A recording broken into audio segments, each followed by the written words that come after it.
would have ruined our country, and now it's dead. I think DEI is dead, so they want to... Some Democrats are solely blaming Donald Trump for corporate America moving away from DEI. Talk to any CEO, major, Fortune 500 company. They'll tell you that their bottom line, dollar-wise, does better when there's more diversity in the room. But many of these... That's not a bad thing. It's a good thing. It's made us stronger. Many of these companies, though, are ditching their DEI programs. And I don't know why.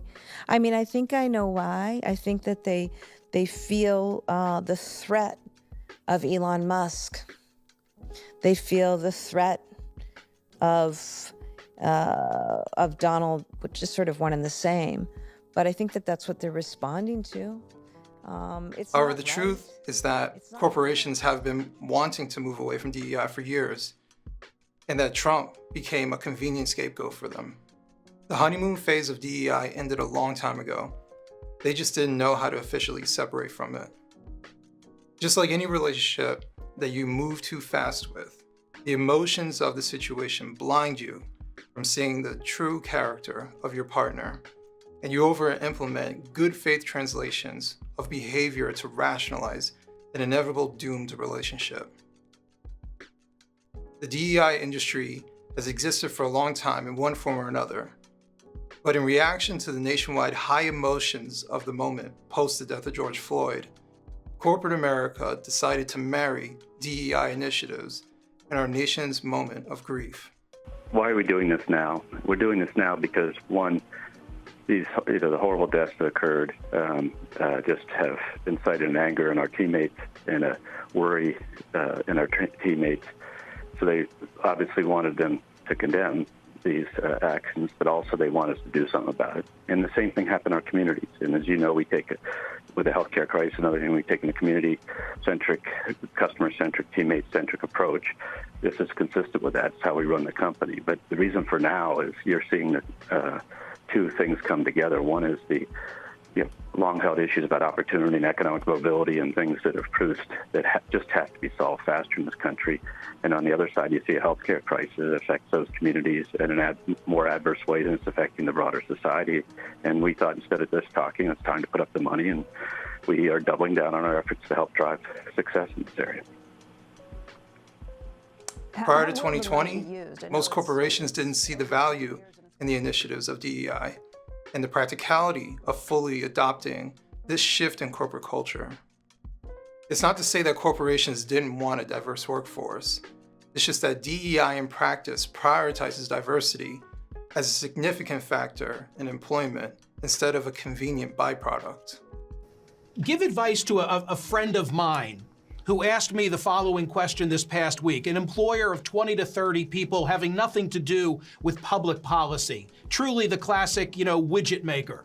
And he said that one or two of his employees had come to him wanting to know, well, what's our position on the current controversy? And essentially, what are we going to do about it? You would have said what with your wealth of corporate experience?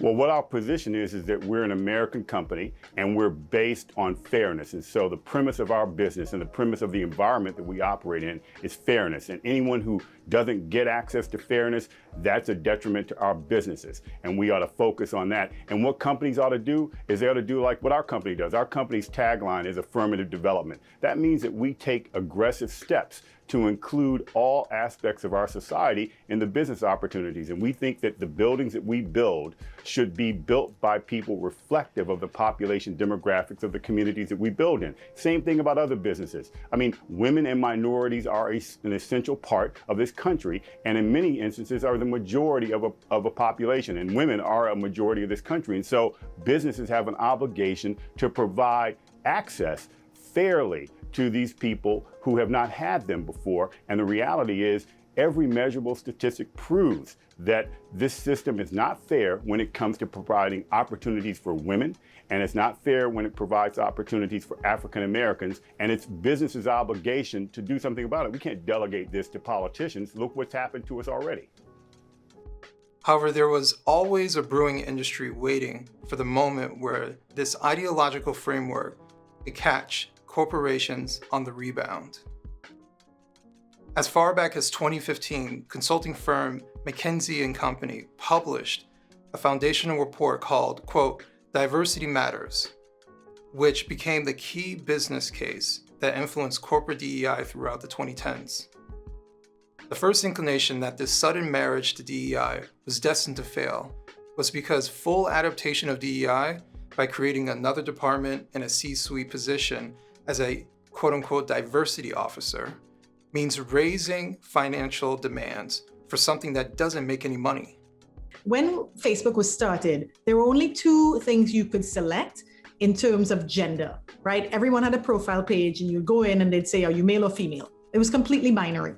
Once we got more people in our own workforce who were non-binary, who did not identify that way and who understood what it meant to be something different, who understood that that's not how the world is constructed, they allowed us, they provided that insight and allowed us to move to a point where we now allow people in most jurisdictions to select multiple identities, that the way they see themselves matters. I've had people reach out to me. Now, there were some people in the media who were highlighting this obvious point, including this sexy bastard who had ended up on Fox Business with Varney and Company back in 2023.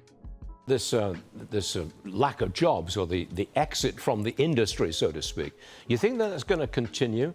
I ask because we've just been talking a moment ago about the diversity industry, which is alive and very well in the nation's military, at the Pentagon. Yeah, I think within corporations, ultimately it's about the bottom dollar.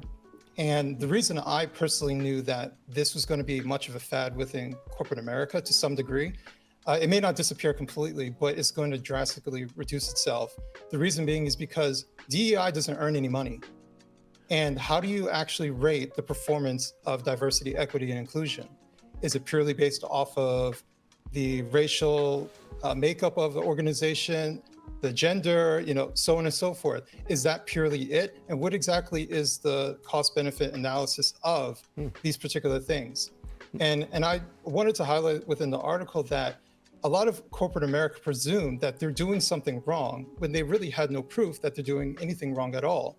And so I think coming from the panic, the fear of the outrage mob, the high concern of liability, they started realizing that all this department does, which much of the DEI departments in larger corporations are outside of human resources.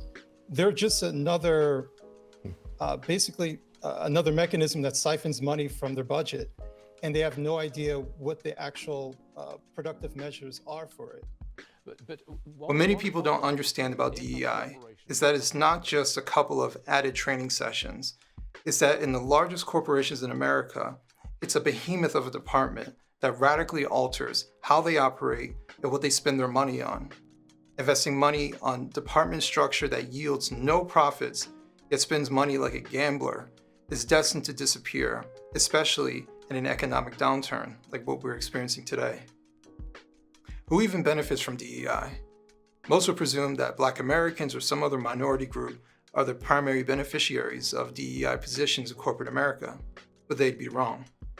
White women benefit the most from DEI because women are included in the diversity equation. It's estimated that about 63 to 76% of chief diversity officers are white women, and about 3 to 4% are Black. Ironically, DEI is a white-dominated field, even in the non-C-suite diversity positions.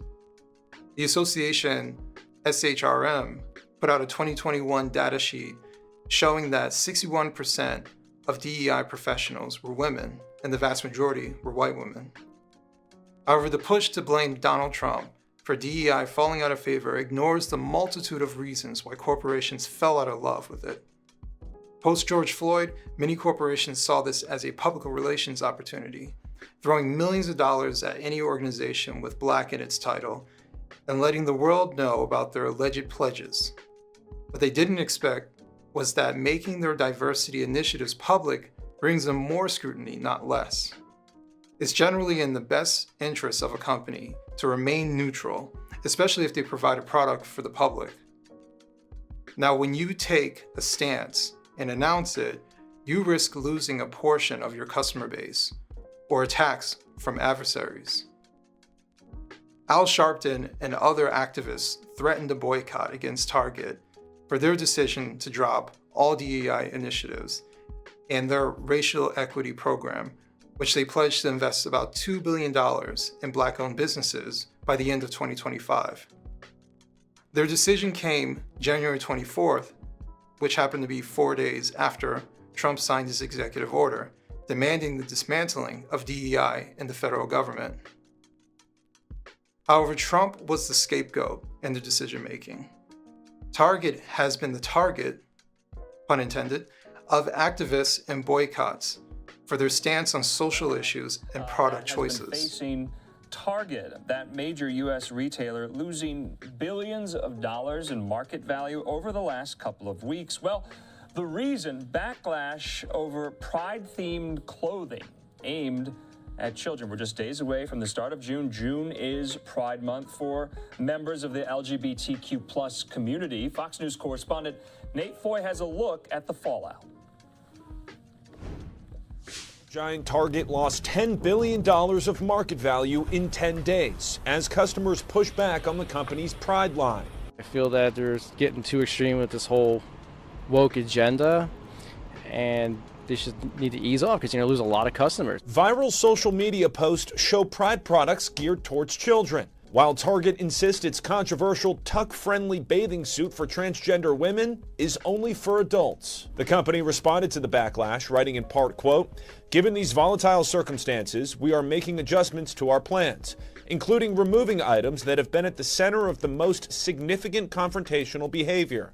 Target CEO Brian Cornell defended the decision, citing employee safety. Back in May of 2023, the boycott stemming from their Pride Month collection contributed to about 5.4% drop in in-store sales and a 10.9% decline in online sales at the end of quarter 2 2023, leading for the CEO of Target, Brian Cornell, to acknowledge that part of the reason was, quote, negative guest reactions. Oh, and by the way, we can't forget the many lawsuits brought against corporations stemming from diversity practices. We have IBM, Starbucks, Novant Health. They've all faced lawsuits involving some form of discriminatory action due to diversity initiatives. And that's the final nail in the coffin of corporate DEI. It's legally questionable in practice. Title VII of the Civil Rights Act of 1964 prohibits employment discrimination based on race, color, religion, sex, and national origin. The EEOC's commissioner has stated publicly when replying to Mark Cuban's endorsement of diversity-based hiring practices, quote, "You're dead wrong on black-letter Title VII law. As a general rule, race, sex can't even be a motivating factor, nor a plus factor, tiebreaker, or tipping point. It's important employers understand the ground rules here."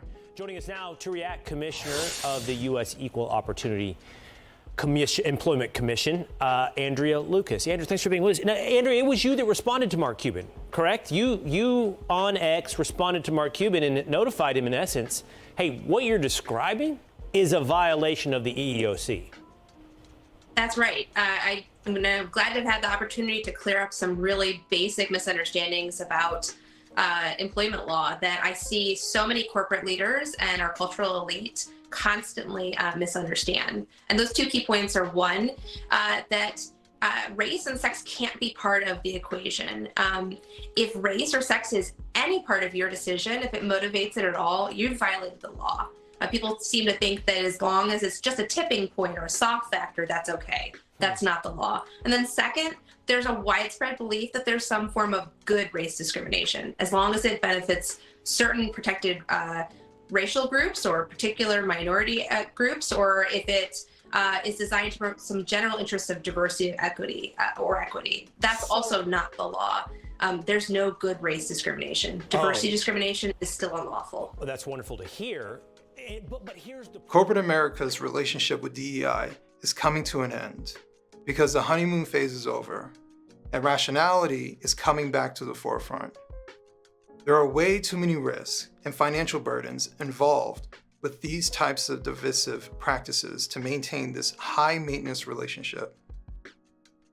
And just like any trend, DEI came into prominence quickly, and now it's going away just as fast. And that's not Trump's doing. Corporate America was ready for this breakup. If you like this video and you want to support my work, please become a subscriber on my Substack at adambcoleman.substack.com and check out the products of XXXY, just like the shirt I'm wearing here, by going to xx-xyathletics.com/Adam. Thank you, and God bless.